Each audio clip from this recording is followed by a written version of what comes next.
Hey, what's up guys? So in this video, we will see how to change the charging animation on the Samsung Galaxy A36 or the A56. Now to do that, first of all, just open the Google Play Store. Then in the search bar, just search this. Then install this app. Then tap on Open. From here, tap on Start and select Allow. Now just enable this toggle.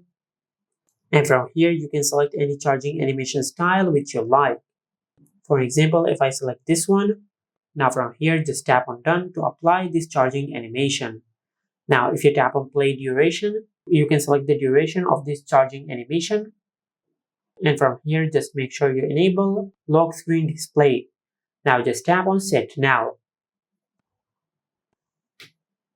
And this is how you can change the charging animation on the Samsung Galaxy A36 or the A56. Make sure to like, comment, and subscribe. Thank you for watching.